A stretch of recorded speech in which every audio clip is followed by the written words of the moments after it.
Welcome to the latest episode of the Dribble Drive podcast. Your host, Austin Render, with you. Dalton Shetler is going to join me here in a moment. We've got a pre-recorded interview as our bonus episode today with Illinois head coach Shauna Green. Excited to bring that conversation with you. She was phenomenal. Well over a half an hour conversation with her. So that's coming up here just a matter of moments. Just wanted to remind folks that we are a part of the Back Home Network YouTube channel, brought to you by Home Field Apparel.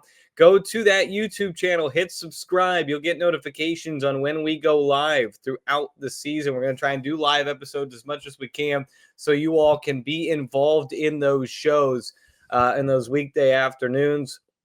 We're less than 3 weeks away from getting this season started, so we're fired up for it. We're going to have you covered with live shows and shows just throughout the season, obviously, whether they're live or not, but we're going to try and be live as much as we can. The best way to know that is to either follow us on X, which is Dribble Drive WBB, or give us a subscribe on the Back Home Network YouTube channel. You can find all of our previous episodes there. This is episode 70 today, a bonus episode with Illinois head coach Shauna Green.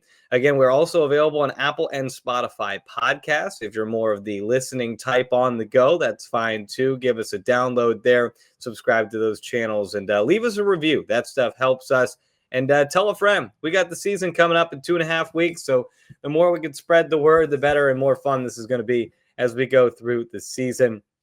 A scheduling note for you coming up next week. We're going to have Ohio State, a Buckeye preview. It's going to come out on Wednesday. That's the 22nd. We'll have that at noon on Wednesday. We're going to have Tyler Danberg join us, the new voice of the Ohio State Buckeyes. He's going to join us to talk about this very new look Ohio State team.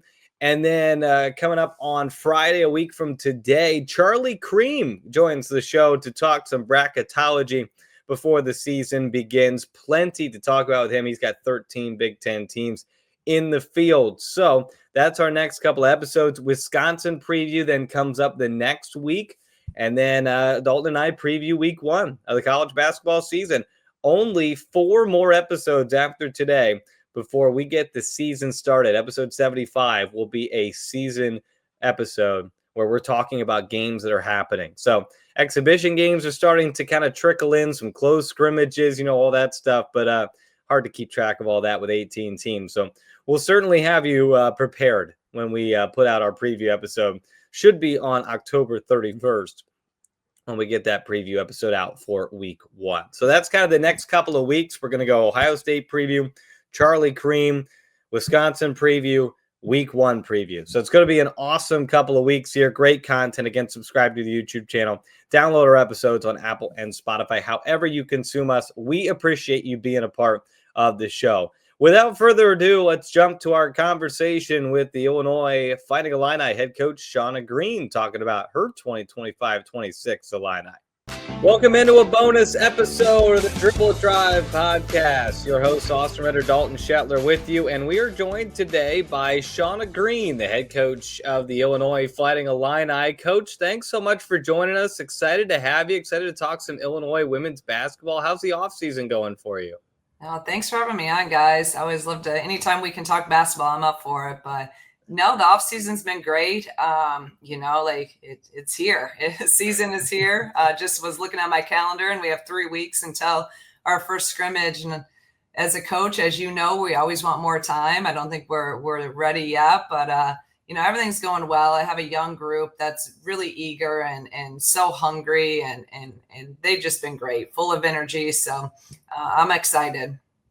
As you've gone through your head coaching career, how have you adapted in terms of that early schedule when you do realize, okay, my team needs a little bit of a runway? I know every team's different, but how have you adapted to how you have scheduled? Does it truly depend on year in, year out what team you've got? It really does, and every year is something different. Like you said, every year, our first year here at Illinois, obviously our schedule was already set and it was a little bit easier non-conference. And then the next year we needed to bump it up a little bit.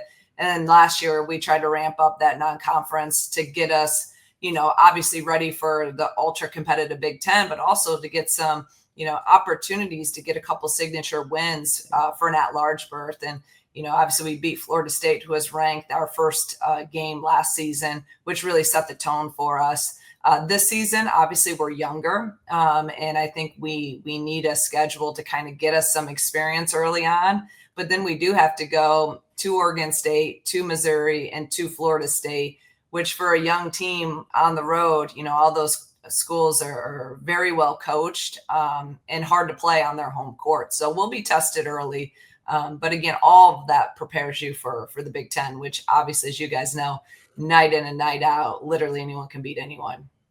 Yeah. Well, Shauna, go ahead, Dalton. Yep. I was going to say, you mentioned that you got a younger squad a couple of times now, and I think a lot of people have gotten used to the names that have been there since you've been there in Champaign, whether it be Kendall Bostic, Genesis Bryant, so on and so forth. And we'll talk some about the beginning of your tenure, because it really has been one of the more phenomenal things to watch in Big Ten basketball is the beginning of you in Champaign. But this is a totally different look because there aren't some of those names.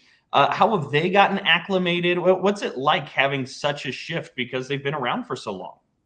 Yeah, we kept that core group together for 3 seasons, which now in college basketball is kind of unheard of. So just such an unbelievable group of people that were so loyal to what we were trying to do here, and really, again, turn this program around pretty quickly and got us back at least on the map and in NCAA tournaments and in national conversations, which is what, we wanted. But by no means are we satisfied, and now they've kind of set the tone and really developed, the standards of what we're about here. So we do have some returners that can carry on that legacy that they've left to really, again, teach them what our culture is about, what our standards are. But then, you have 5 freshmen and 8 total new kids. It's literally every moment, every day you are teaching everything from, philosophy to what we do on the court and really, just our culture. And they don't know what they don't know. And that's been, it's been a tedious task that we got to continue to do. Well, Dalton mentioned your tenure and what you've been able to accomplish. You burst onto the scene, getting into the NCAA tournament early. You had the season 2 years ago where it didn't start great, but you really ramped it up in Big Ten season and went on to win the WBIT, which obviously led into last year's great year. How much does that matter? We've seen several teams in the Big Ten over the last few years go on postseason runs outside of the NCAA tournament and carry that over. Did you feel like that did carry over into last year's team? Yeah, no doubt about it. That second year, obviously first year making the NCAA tournament. Well, that next year we went through kind of a little, rough patch, but we learned so much and we really got our footing and started playing well at the end of the year. And I thought that was, and then to go into the WBIT and to make that run and understand what it takes to win in a tournament setting, to win on the road, to win in that environment. Absolutely was a game changer for us. So we took that and just carried that into the next season. Obviously last season though, things happened that no one ever could have predicted, right? With every injury, it was literally one thing after another. We were down to 6, 7 players. We were without Makira, our All-American point guard. We lose Letty early on. Then we go without Gretchen, who was, one of our top person off the bench and obviously could have been a starter. And there was a really, we kind of hit rock bottom after that Minnesota game and the resiliency, the toughness, the grit, the togetherness that this team showed to bounce back and to say, you know what, this is what we got and we're going. And we went on that 8-game win streak, obviously won our first game in the NCAA tournament, 20 some years, 25 years or whatever it was. You just couldn't have scripted it really any better. And for me personally, I couldn't have been more happy for a group of people because of just what they went through. When you go through hard times, those moments of success just mean so much more. Well, Shauna, you talk about the injuries that piled up last year, and I mean it's a curiosity both Austin and I wanted to ask you about because the league is better than it's ever been before, right? I mean, you had a dozen teams make the big dance, maybe could have had 13 with Minnesota, but once you have that moment where Cook and Dolan go down, not too far apart from each other, that they suffer those injuries, and you're kind of thinking, okay, this is pretty uphill climb for Illinois to try and have to get out of this. You got it done, as you mentioned. How? Take us behind the curtain. How did you and the staff pull this together? Like I said, it's credit to our players. I mean, just a group that had been through things together. They were very connected. But I'm telling you, it was tough. Like I said, our rock bottom was that Minnesota game. We had the lead, and we ended up losing it, and we had lost 2 in a row. And again, that's when we kind of knew that those guys weren't coming back. And I remember that locker room up there, and I remember our flight got delayed. Our charter got delayed. We had to go to the Mall of America. We had to go to Hibachi, and it's funny, we laugh about it now because it was literally like the worst dinner of my life. Like and luckily we can all laugh because they'll players will make fun of me. Like I look like I was but we were all kind of just at this point. But then it's I had to get myself together because at the end of the day, no one cares. No one cares that you're hurt. No one in the Big Ten is going to feel sorry for you. And the season continues to go on. And what a great life lesson of you get punched, really bad things happen, in terms of you think you're going to have this great year and then some of your guys go down. Well, what are you going to do about it? And I had to lead the charge of picking myself back up and getting myself together and just, guys, we're going to keep fighting. We don't give a crap if we have 5, 6, 7 people. We're going to go out there. We're going to fight like all get out. And we know what we're capable of doing. We got to stay together. We got to stay positive. We got to just pick ourselves back up and take one day at a time. And again, all credit to our players. They believed, they bought in, and man, it was so much fun as a coach to watch them have success again through all those hard times to come out on the other end. It's why you coach. It truly is why you coach. Isn't it that way though, that every time the charter flight gets delayed is after a tough performance? I think we all know that feeling. We've all been a part of it. It just seems that's never fails. Never fails. It can never be after a big win, and you can go and enjoy the dinner. And oh man, it was that was, like I said, it was probably one of my hardest moments I've had in terms of everything we dealt with as a head coach. In my younger career being a head coach, and I learned a lot. I think our players learned a lot, and I really think our players are going to be better for it in their real lives because of some of that adversity that we hit. And I promise we're going to get to this year's team. But a question that I've just always wondered, watching you guys last year with 5, 6 players at some point, your team was so good at not fouling. At some point when you got down to such small numbers, did you really put an emphasis on that and try and work on that? Or was just that something that they were just good at? It's something that we preach daily. So from that first season that we were here, we talk about discipline defensively all the time. We are a disciplined team defense mindset where we're trying to, keep you in front and force you into really tough contested shots.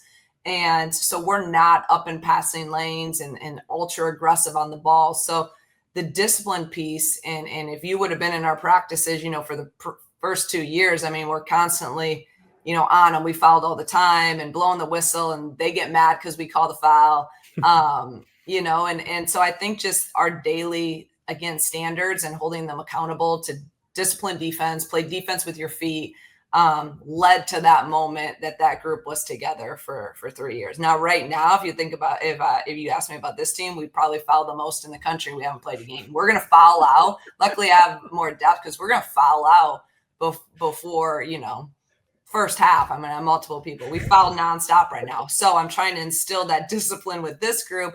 So hopefully down the road, we can lead to what we did last year. Hey, you get 5 fouls, use them, right? You get 5 fouls, use them.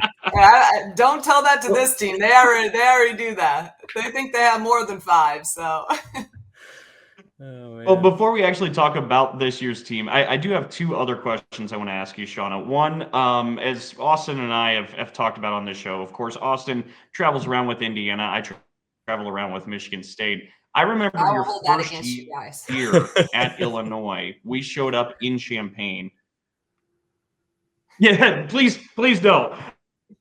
But our athletic trainer at Michigan State, the first year you were at Illinois, showed up and looked around Assembly Hall and said, I've never seen it like this. And she had been there 30 years. And she goes, I've never seen an Illinois arena packed like this for a women's basketball game. The fan buy-in that you got immediately, among some of the success that you got in that momentum, what was it like to experience in real time? Yeah, I mean, I said on my opening press conference that if we're going to get this done, we're going to need the community. We're going to have to do this together.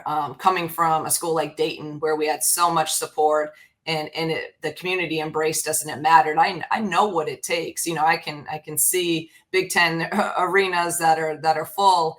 I didn't realize, to be honest, I probably should have done a little bit more research. I didn't realize how bad the crowds were at Illinois before I got there. I had no idea. So our first game, we come out and it wasn't even that good at that point. Maybe it was like 1,500, 2,000. And KB's like, coach, like we used to get like 500. Like it was awful. Like this is so much better. So it just started building. And I also think that, for me, it was important to get out in the community. Like I will go out, I will speak I rarely am going to say no to speaking engagement, to any event that I can get out and promote women's basketball. And this community is such a college town. It's such a typical Big Ten, town where they embrace that. And I want to talk to people. I want to, have those relationships. This is truly Illinois, our hashtags family, but it truly is that. And that family is this community on the university, on campus, but then everyone out in this community. And I'm so grateful and blessed that they've supported us. But we're, again, and this is where I get a little greedy, because I say this, and every time I speak to people, we need it to be even better, right? We've crushed all of our attendance records every year we've been here. They continue to break, but we need it even fuller. Like my goal is to sell out a game at State Farm Center. That's my goal. And we're going to fight like hell to do that. And, but we cannot have sustained success without everyone in this community. There's no doubt about that. The other one I wanted to ask you too, before we talk about this year's team, you talk about the bad crowds that existed before, and you've alluded to a little bit that you get the first NCAA tournament win in a couple of decades plus, that the Illini hadn't been to the tournament before you got there for a couple of decades. I'm assuming somewhere in the hiring process, you envisioned some of what you've been able to put into action there at Illinois. What is it you saw about Illinois and turning it into a winner before you even took the job? Yeah, I've told this story probably thousands of times. That at first I didn't want the job. Like I was good. I was happy. Like I didn't even want to talk to, Josh about it, because I loved my job and I didn't want to leave. But then as persistent as Josh is, I talked to him the first time and I'm like, oh man, this guy's, he's good. And then he shows up at my house multiple times.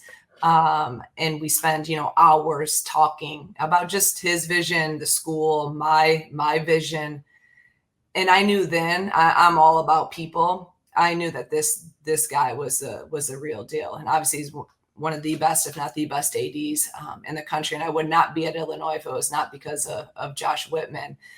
His belief in this program, his support in this program, the resources. We were also just about ready to move into a brand new practice facility that's one of the best in the country, if not the best, with the resources in this building. So I knew that someone that believed in me as much as he did to literally come to my house, and he had a lot of things going on during those times. That's someone that I want to work for. It is about people, and he invested in me. He invests still in me in our program. And I just really thought, I grew up in Iowa, so I followed the Big Ten forever. I always really wondered why they never had won here. The men were, had successful seasons. I'm like, you have a great recruiting ground. You're in the Big Ten. Why hasn't Illinois won? And then when I knew Josh was going to be my leader, I thought this was a place we could get it done at a high level. Well, let's talk about this team that you've assembled this year, and we'll start with some of the returners.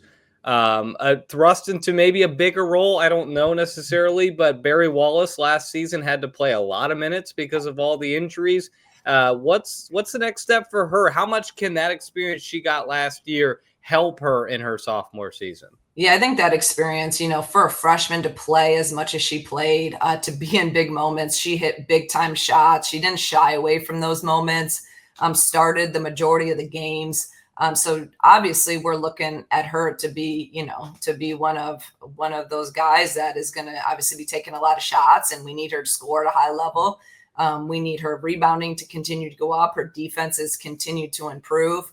But she's going to have, a lot of that, the weight of being and producing points for us. So she's had an unbelievable summer. She looks great, has been playing at a high level. We're continuing to work on, her 3-level scoring and her handle, but could not be, more happy with the summer she had, and could not be more excited to see where this year's where it's gonna take her, because I think the sky's the limit for Barry.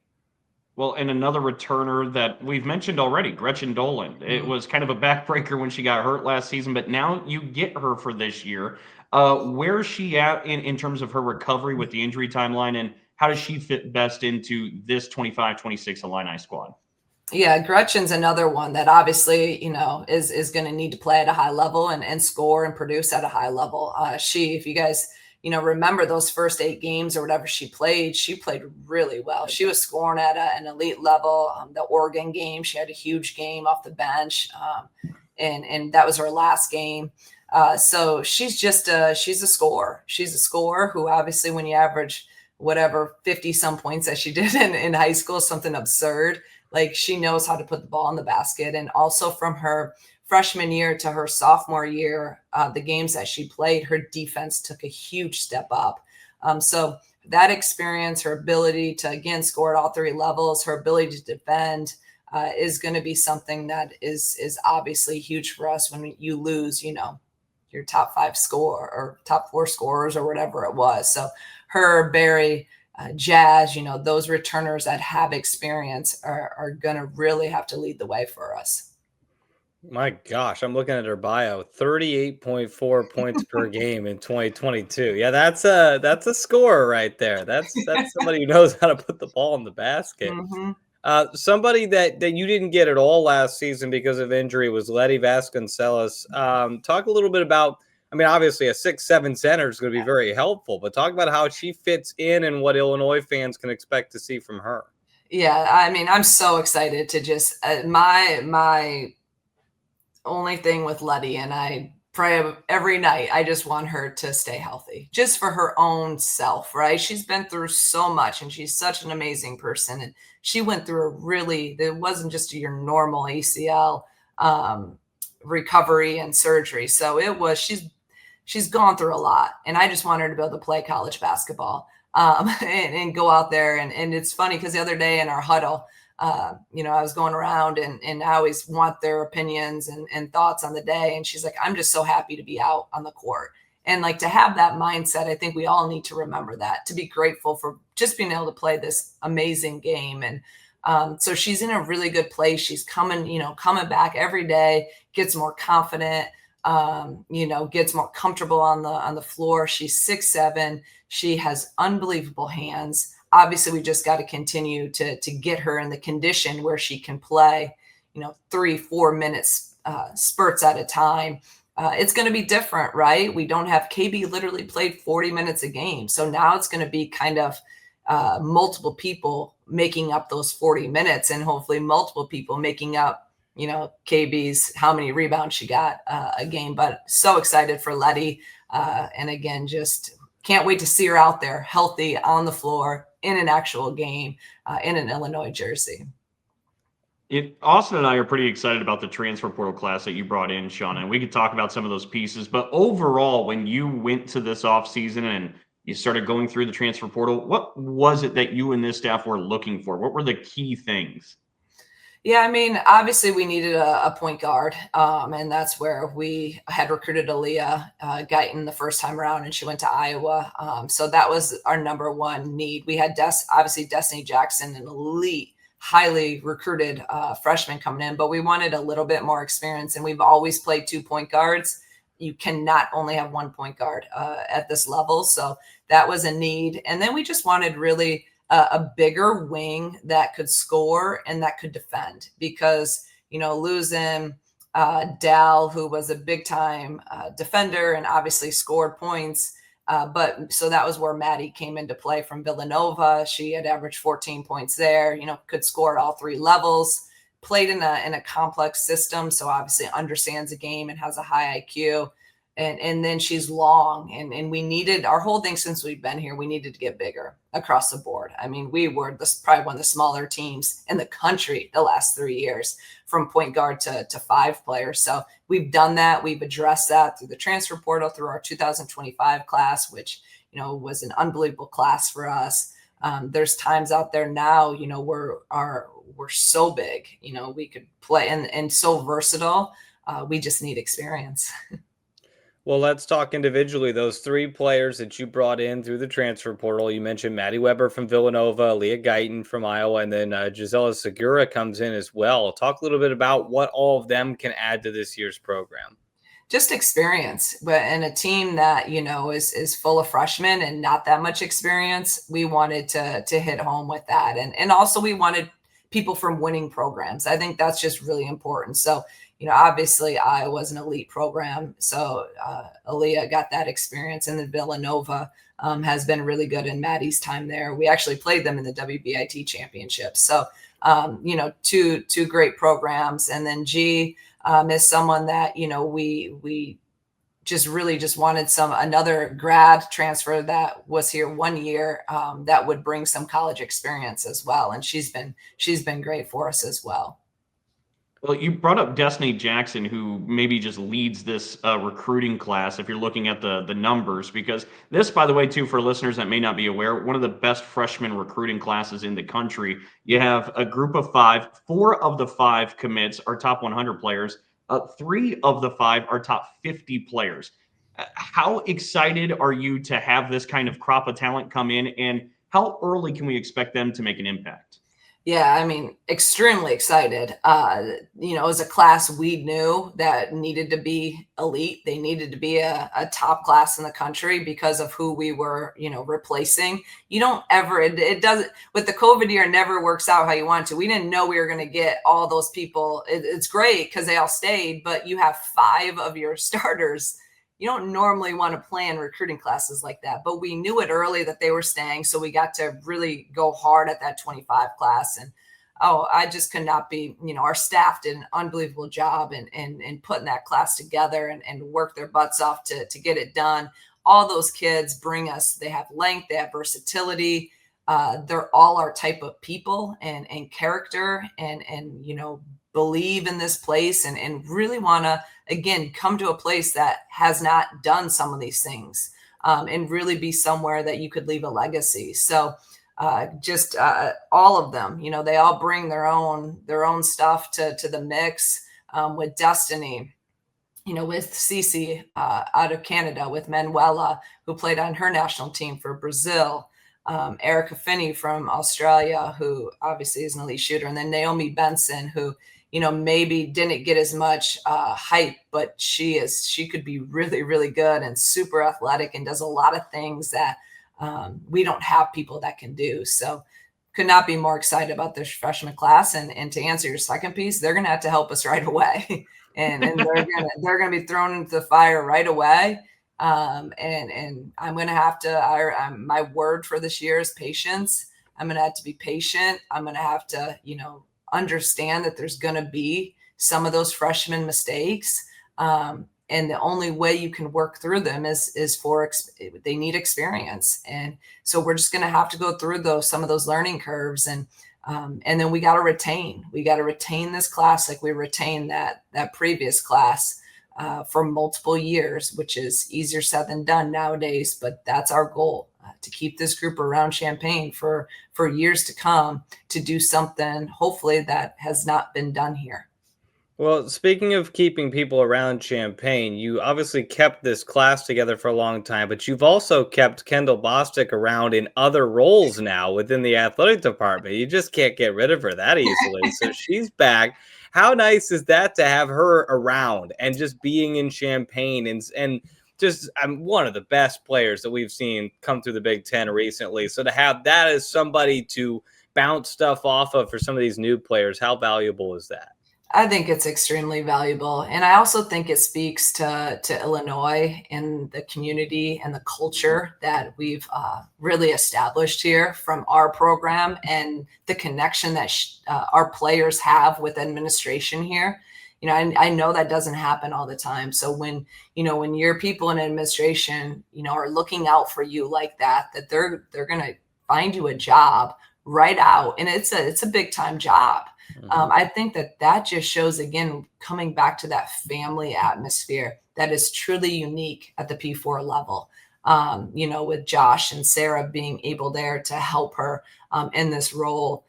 So it's been amazing, and it's fun now. That it was weird. I'm not going to lie. That first time she scheduled a meeting with me and then came over and was sitting in my office and we're having a meeting, but we're talking about alumni stuff and donor stuff instead of sitting there talking about basketball. And she was leading the meeting. So I'm like, this is pretty cool.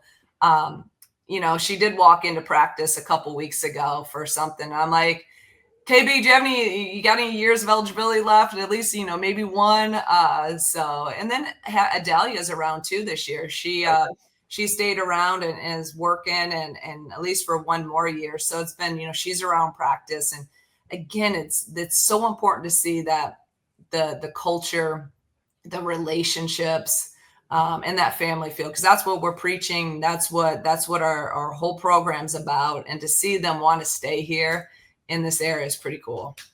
I know we're getting towards the end, but you've talked about relationships and people time and time again when you talk about the culture and you talk about your program. Where did that come from? Was that something with basketball somewhere in your background? Was it just personal? Like, where did relationships and people become so prominent for you? Mm-hmm.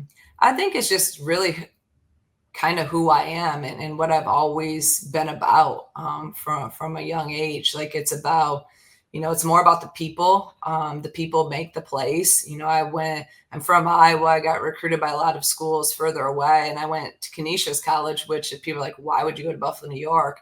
Same thing. When I went on that visit, it was the people I connected with. I believed in them. They believed in me. Every place in my journey, coaching wise, has always been about that. And I've made decisions for those reasons, because that's what makes you happy, and I truly believe in terms of a program. If you don't have genuine relationships where you can be honest with each other and you really care about each other, then you can't have success on the floor. If there's not that trust. So it's just who I am, and what we've continued to have our programs be about, whether it was at Dayton or here at Illinois now. Let's wrap it on this, Coach. You talked a lot about how you've assembled this team, the youth, the excitement you have for it. For Illini fans, at their best, what does the 2025-26 Fighting Illini look like? What's the playing style? Might it differ a little bit from the years past? What does this team look like at its best? Yeah, I think, obviously, again, knock on wood, if we can stay healthy, because that's the biggest key. We're going to be, if we are healthy, we're going to be the deepest team we've had here in terms of players and capable players that we can rely on. And we're going to be the biggest team, the longest team that we've had. I do think eventually we can do some things we haven't been able to do, even defensively. Offense and defense, our core values and principles aren't going to change because it's just who we are. But we can tweak some of that because of, again, I'm to the point, I believe in our core values, but my philosophy is you gotta change for your personnel. So we've put in a whole new offense for this year's team, just because of the versatility and to get certain players, more options in certain positions. So I think that a lot of that will evolve because right now we're still trying to be a lead at our main principles, where I don't want to, I'm not going to jump ahead and try to put in, all these presses or this or that when we're still trying to figure out just how to guard our normal stuff. Right. So I'm going to go slow with them. But I do think down the line, it's exciting because I think we could do some different things that we haven't been able to do before. I can actually I can sub, that's something. And tell you the truth, I'm having a hard time with it in practice because we have and again, knock on wood, I hope this stays this way. We have 5 post players and we've never had to sub here in that. We've only had, KB or 1 or 2 that we could. So now having 5, 6 that are really good. I'm trying to figure out what's the best lineup, what's the best rotation, who's good with who. So there's a lot of newness in that, but also a lot of excitement. So I think it's going to be we're going to take some probably bumps. We're going to probably lose a game we shouldn't lose because of inexperience, but then we'll probably win a game we shouldn't win. But I really love this team. I love the youth. It's funny when you go from a lot of 5th years to a lot of freshmen, and every little thing that you say, they hang on every word, and they're so hungry and they want to be great, and they're working their butts off. So good things are going to happen. We just got to be patience. The folks at the scorers table of State Farm Arena will be a little bit more busy this year, having to log some substitutes coming in and out of the game. But exactly. Shauna, we really appreciate you joining us. This has been a wonderful conversation. We're super excited to see your team on the court this year. Thanks so much for your time. No, thank you guys. I appreciate it. Yeah, keep listening to the Dribble Drive. We appreciate everybody who's been tuning in. We keep the episodes going next Tuesday for Shauna Green, head coach of the Illinois Fighting Illini, and Dalton Shetler. I'm Austin Render saying so long from the Dribble Drive. Subscribe to the Action Network YouTube channel, and don't miss any of our action. We'll talk to you guys next Tuesday.